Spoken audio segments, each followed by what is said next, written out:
Jeg hedder Sofie. Vi har jo verdens flotteste badeværelse, synes jeg jo selv. Vi er virkelig glade for det. Han havde også nogle rigtig gode forslag til, hvordan vi kunne lave vores badeværelse, fordi det er et badeværelse på første sal op af en skråvæg, så det var ikke særlig stort til at begynde med.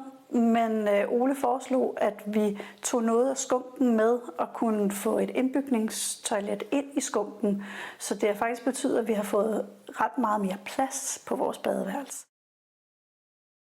Så var han bare nem at kommunikere med. Det gik hurtigt.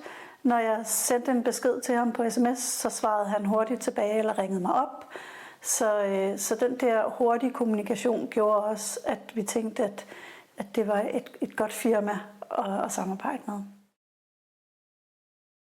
Vi har også haft håndværkere, som når de endelig har været færdige, har været rigtig svære at få fat i, hvis der så har været noget efterfølgende. Og vi har jo så haft noget efterfølgende med vores badeværelse. Ikke noget, der havde noget med Oles eller håndværkernes faglige kunde at gøre. Det var simpelthen bare nogle fabrikationsfejl.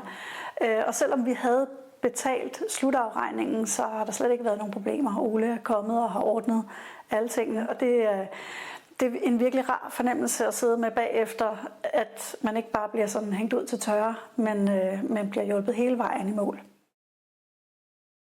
Jeg synes, der er blevet lyttet rigtig meget til vores ønsker. Det der med, når man står og ikke ved noget som helst om at bygge et badeværelse om, og kunne sige, at vi kunne godt tænke os, at fliserne har den her farve. Og der har de været rigtig gode, både Ole og håndværkerne, til at lytte til, hvad er det egentlig, vi har lyst til, og hvad er det, vi gerne vil have. Og så har de kunnet omsætte det til fagsprog og hjælpe os på vej, så når vi har fået det badeværelse, som vi ønskede os.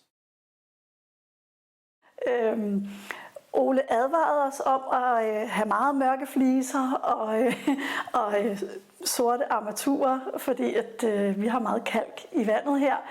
Så jeg tror, at man skal lytte til Ole, fordi vi har mange kalklejringer allerede, men vi fjerner dem og synes stadigvæk, at vi er glade for vores badeværelse og vores mørke fliser.